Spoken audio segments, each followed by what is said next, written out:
Hi friends, orange பழத்தோலை வச்சு சூப்பரான ஒரு மாஸ்க்கு தான் பார்க்க போகிறோம். இதை நீங்கள் ஃபேஸ் வாஷாகவும் நீங்கள் யூஸ் பண்ணிக்கலாம்.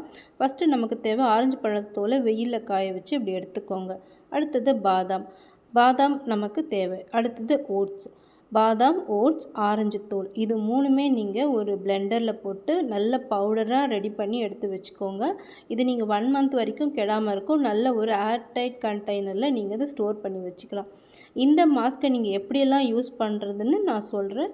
ஃபஸ்ட்டு நம்ம பண்ண போகிறது ஃபேஸ் வாஷ். நீங்கள் டெய்லி ஃபேஸ் வாஷாக நீங்கள் எடுத்துக்கலாம்.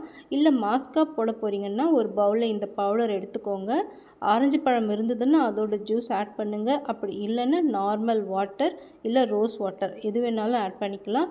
ஒரு மாஸ்க்காக ரெடி பண்ணி ஃபேஸில் அப்ளை பண்ணுங்கள், நெக்லேயும் அப்ளை பண்ணுங்கள். 10 to 15 மினிட்ஸ் வச்சு நீங்கள் இதை வாஷ் பண்ணிக்கலாம். சோப்பு போட வேண்டாம். உங்கள் ஃபேஸ் செம்ம க்ளோயிங்காக ஃப்ரெஷ்ஷாக இருக்கும். இதை நீங்கள் 1 மந்த் ட்ரை பண்ணிவிட்டு எனக்கு எப்படி இருக்குன்னு சொல்லுங்கள் ஃப்ரெண்ட்ஸ். பாய்.